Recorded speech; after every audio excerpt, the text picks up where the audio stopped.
तेरे से ज़िंदगी में कुछ नहीं होगा, तेरा जगह तो उस चप्पल के वहाँ पे है, तू वहीं पे बैठ। स्टोरी का मोरल ये है कि कर्मा किसी को नहीं छोड़ती।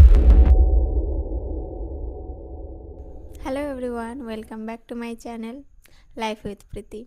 तो आप लोगों में से काफ़ी लोगों को ये क्यूरियोसिटी है कि मेरा एजुकेशनल क्वालिफिकेशन क्या है, और अभी ये जो स्टूडेंट प्रोटेस्ट चल रहा है, होपफुली आप सबको पता है। इससे रिलेटेड मेरे साथ कुछ ऐसा एक्सपीरियंस है जो मैं शेयर करना चाहूँगी। आई थिंक आप लोगों में से भी बहुत हो गए ऐसे जो ये सेम चीज़ एक्सपीरियंस किए होंगे, तो मैंने सोचा आप लोगों से ये शेयर करती हूँ। तो मेरा एजुकेशनल क्वालिफिकेशन ये है कि मैं इंग्लिश लिटरेचर में ग्रेजुएट हूँ और मेरे पास लॉ की डिग्री है। सो 10th तक एज यूजुअल सबको जो पढ़ना रहता है सब्जेक्ट सेम ही रहता है। फिर मेरा तब से क्लियर था कि मुझे लॉ प्रोफेशन चूज़ करना है। तो उस टाइम पे गाइडेंस हम किससे ले सकते हैं, यहाँ पे मुझे नहीं पता और यहाँ पे मैंने इतना सुना भी नहीं, बट मेरे वहाँ पे स्कूल में एडमिशन होने से पहले ही, मतलब बच्चे से लेके कॉलेज तक, ये प्राइवेट ट्यूशन का कल्चर बहुत है। तो बचपन से एज यूजुअल प्राइवेट ट्यूशन लेते आई हूँ। 10th पास किया, फिर मेरा क्लियर था कि मुझे लॉ में जाना है। तो मैंने आर्ट्स सब्जेक्ट चूज़ किया था। उसमें से एक सब्जेक्ट था जो मुझे बिल्कुल नहीं पसंद था, वो था जियोग्राफ़ी। बट मेरे पास दूसरा सब्जेक्ट लेने का ऑप्शन भी नहीं था, तो मैंने जियोग्राफ़ी चूज़ किया था। अब क्लास 11th में मेरे वहाँ पे ऐसा होता है, ये रेफरेंस के थ्रू प्राइवेट ट्यूशन मिलना या प्राइवेट ट्यूशन में जाना, ये बहुत होता है कि एक टीचर के पास अगर तुम स्टडी कर रहे हो और टीचर तुम्हें रेफ़र करते हैं दूसरे टीचर के पास जाओ, तो तुम्हारे फ़ीस में 50-100 रुपये कम ज़्यादा लगे, इस टाइप का होता है। मैंने अपना हायर एजुकेशन एक गर्ल्स स्कूल में किया है। तो वहाँ पे जो एक मेरी मैम थी, साइंस की मैम, उन्होंने रेफ़र किया था उनके हस्बैंड को जो जियोग्राफी टीचर थे, उनके पास गए, और वो मेरा लाइफ का मोस्ट ट्रॉमेटिक एक्सपीरियंस रहा है। और ये मैं क्यों बोल रही हूँ आप लोगों को अभी पता चलेगा।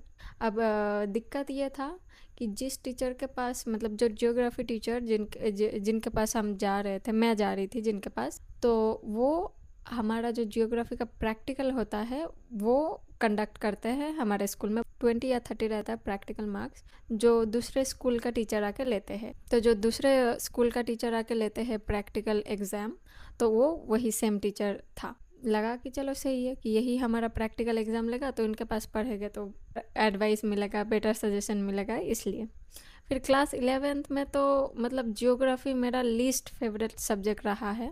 हमारे वहाँ पे सुबह बहुत जल्दी होता है, तो मेरा ट्यूशन रहता था 6:30 से 8:30, 2 घंटे का। बट पढ़ाई वहाँ पे होता नहीं था ऐसा। सर आते थे, अपना बुक्स दे देते थे, अपना नोट्स दे देते थे, देख देख के लिखो, लिख लिए चले जाओ। कोई कन्फ्यूजन है बताओ, फिर उसको घुमा फिरा के ऐसे तुम्हें वो कर देंगे कि तुम समझे ना समझे, टाइम हो जाएगा, चले जाओ, इस टाइप का। तो फिर क्लास 11 में जैसे तैसे, मतलब एवरेज मार्क्स आए जियोग्राफी में। फिर सोचा कि इस सब्जेक्ट में थोड़ा ज़्यादा फोकस करने की ज़रूरत है। तो फिर उस टाइम पे ऐसा हो गया कि ये टीचर हमारा प्रैक्टिकल एग्ज़ाम लेगा, तो इस टीचर को डिच करके दूसरे टीचर के पास जाना भी सही नहीं होगा। तो फिर मैंने और मेरे 2-4 फ्रेंड ने ये डिसाइड किया कि मेरे वहाँ पे एक बहुत ही फेमस जियोग्राफी टीचर थे जो बहुत अच्छा पढ़ाते थे, तो उनका नाम हमने कई बार सुना था। फिर हमने डिसाइड किया कि ठीक है, उनके पास जाते हैं, 2 ट्यूशन रख लेंगे, इसमें क्या है। मतलब ये 2 ट्यूशन रख लेंगे, ये डिसीजन इतना हम पे भारी पड़ा, क्या ही बोले। मतलब इवेंचुअली हम 3 फ्रेंड थे जो वो टीचर के पास जाते थे, एक्स्ट्रा जियोग्राफी ट्यूशन जाते थे। जो हमारे दूसरे फ्रेंड्स थे, स्कूल फ्रेंड्स, जो वो प्रैक्टिकल फ्रेंड्स भी मैं नहीं बोलना चाहूँगी, क्लासमेट, बिकॉज फ्रेंड्स सब नहीं बन सकते। तुम्हारा क्लासमेट बनेगा लेकिन फ्रेंड्स सब नहीं बन सकते। और ये चीज़ आयरॉनिकली उसी टॉक्सिक टीचर ने बताया कि रास्ते पे चलते चलते तुम्हारे बहुत सारे मिलेंगे साथी, तो वो तुम्हारे साथी बन सकते हैं, कंपनी दे सकते, बट फ्रेंड गिने चुने ही बनते हैं, ऐसे। तो वो सभी को जलन हुआ बेसिकली कि हम 2 ट्यूशन ले रहे हैं। और टू बी ऑनेस्ट, वो टीचर के पास जाने के बाद मैं दूसरों का मैं नहीं बोल रही, मेरा पर्सनली जियोग्राफी बहुत ज़्यादा इम्प्रूव हो गया था। जहाँ मुझे एवरेज 60 मार्क्स आ रहे थे, वहाँ पे मुझे 90 मार्क्स आने लग गए टेस्ट एग्ज़ाम में। तो मेरा तो बहुत, और कॉन्सेप्ट बहुत क्लियर हो रहा था, क्योंकि उससे पहले मैं एग्ज़ाम दे रही थी वो रट के। आप में से भी सोच रहे होंगे कि जियोग्राफी एक आर्ट्स सब्जेक्ट को लेके इतना बखेड़ा, बट हाँ उस टाइम पे था कि मार्क्स ज़्यादा लाना है, मुझे ये लॉ प्रोफेशन में आना था, लॉ कोर्स करना था, तो इसमें क्या मेरिट बेसिस पे होता है, कहीं कहीं पे होता है एंट्रेंस एग्ज़ाम बेसिस पे। तो मुझे चांस नहीं लेना था कि मैं साइंस ले लूँ या कॉमर्स ये सब लेके फिर मेरा मार्क्स घट जाए, बिकॉज वहाँ पे फिर तुम्हारा कोर्स सब्जेक्ट मैटर नहीं करता, मेरिट बेसिस पे अगर हो तो तुम्हारा मार्क्स मैटर करता है। तो मैंने आर्ट्स ही लिया था, किसी भी चीज़ में नेगलेक्ट नहीं कर सकते थे, ऐसा था। फिर 2 ट्यूशन लिया, मेरा मार्क्स सीधा 60, एवरेज 60 से 90 चला गया। अब मेरे बाकी जो क्लासमेट्स रहे होंगे उनको बुरा लगा होगा कि क्यों ये लोग 2 ट्यूशन जा रहे।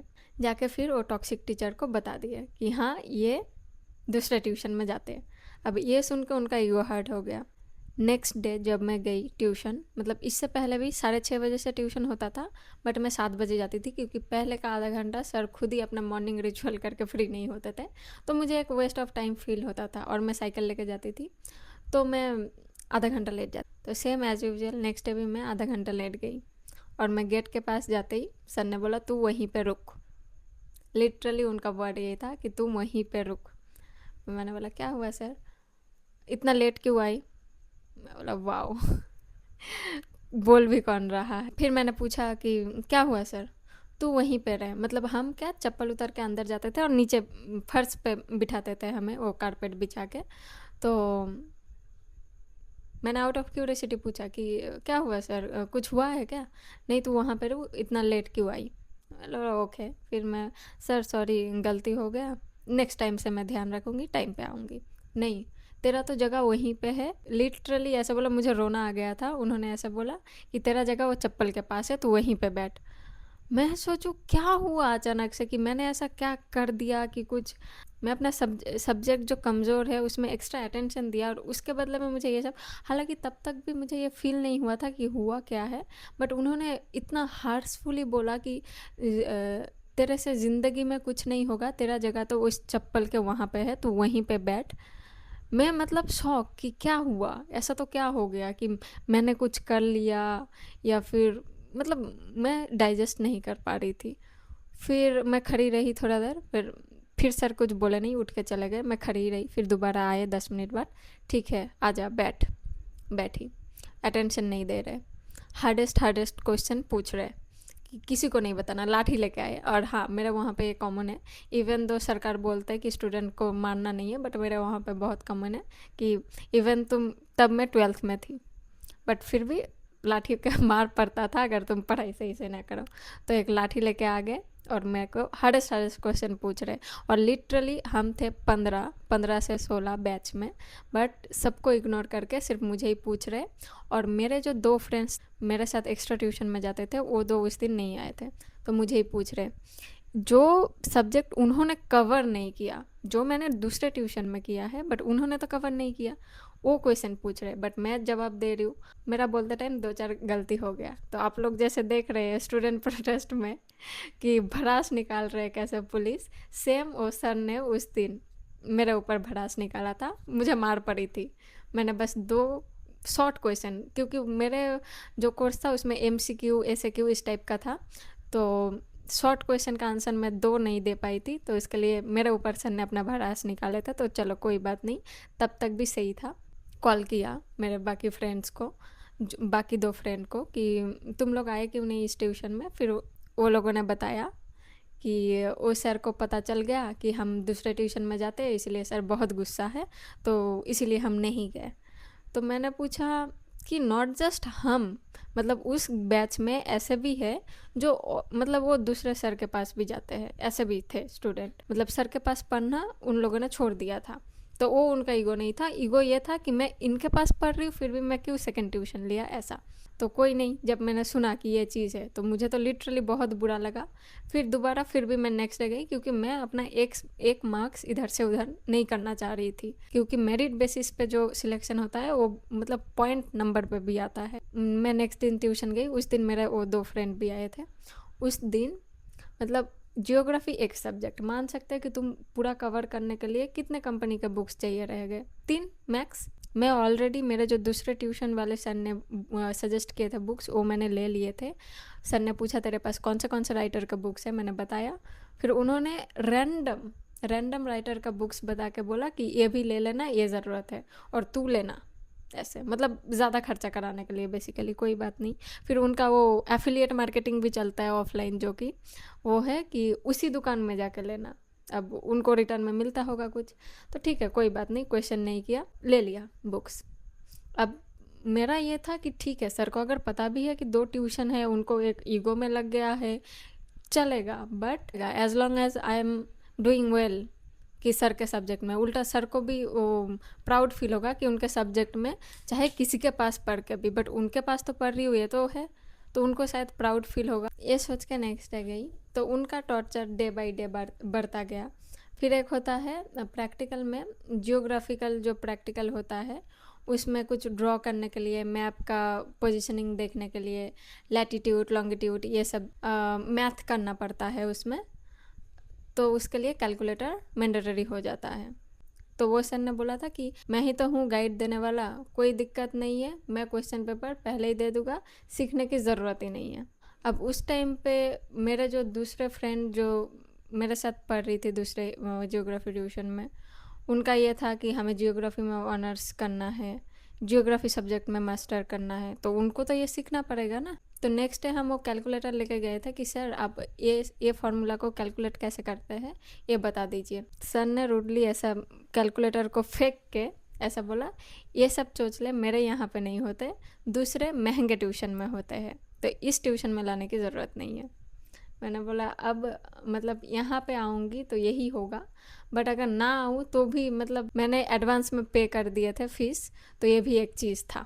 मतलब उस टाइम पे बहुत टॉक्सिसिटी के पास वो वाला फेस पार किया कि डेली ताना सुनने को मिलता था, हाँ दूसरे ट्यूशन में जाते हैं, जो अमीर लोग हैं, ये वो, मतलब बहुत सारी बातें।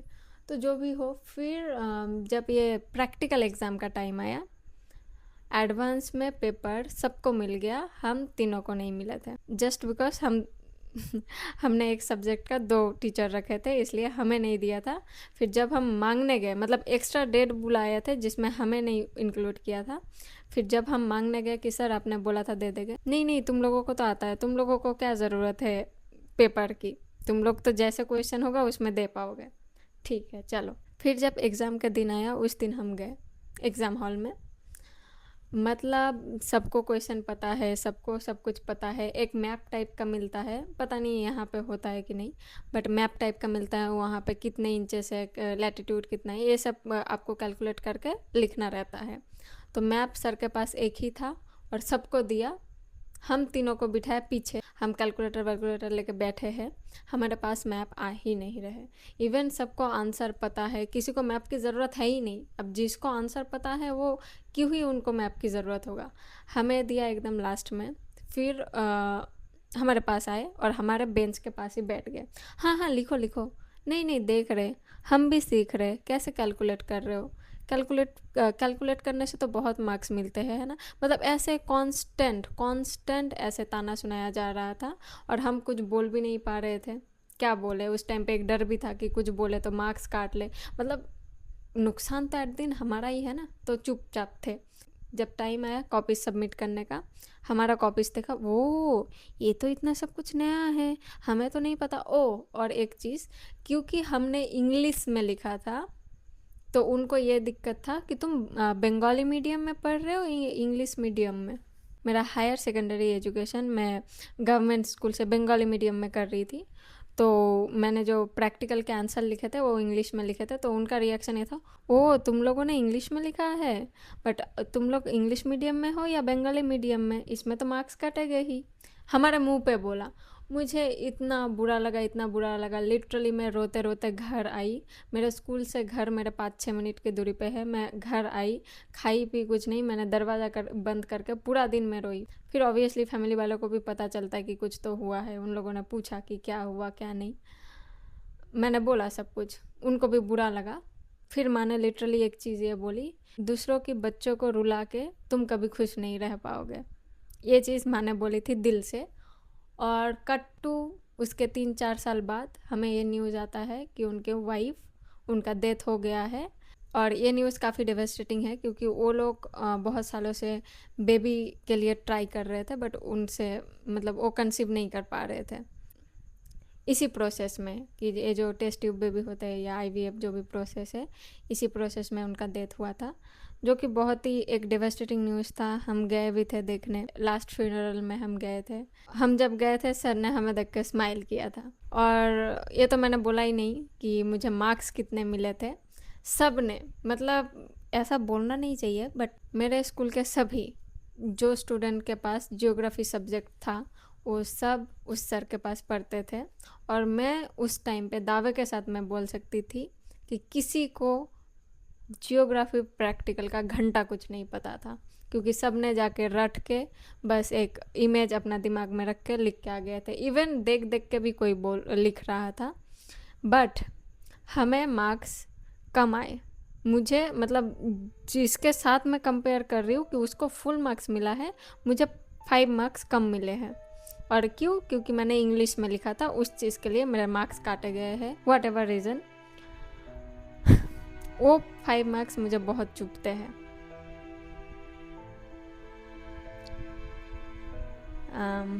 बट इस स्टोरी का मोरल ये है कि कर्मा किसी को नहीं छोड़। उस दिन माँ ने ये बोला था कि दूसरे के बच्चे को रुला रहे, तुम्हारे साथ कभी अच्छा नहीं होगा। तो वो टीचर ने लिटरली कभी अपने पत्नी को कभी माँ ये शब्द सुना नहीं पाए और ना कभी बाप बन पाए। ये चीज़ था, जो कि इस चीज़ पे मैं हंस नहीं रही या ऐसा नहीं बोल रही हूँ कि सही हुआ, अच्छा हुआ। यहाँ पे बस मेरा बोलने का रीज़न यही है कि कर्मा किसी को नहीं छोड़ते। तुम क्या कर रहे हो, क्या ना कर रहे हो, इसका हिसाब एक दिन ना एक दिन डायरेक्टली और इनडायरेक्टली भगवान ले ही लेते हैं। सो या दैट्स इट फॉर टुडे। आप लोगों को ये स्टोरी कैसे लगी कमेंट्स में ज़रूर बताइए। और इस टाइप के और भी मेरे काफ़ी सारे एक्सपीरियंसेस रहे हैं जो आप लोगों के साथ मैं शेयर करना चाहती हूँ। आप लोग कमेंट्स में अपना फीडबैक दे सकते हैं। टिल देन सबको बाय बाय, मिलता है नेक्स्ट वीडियो में।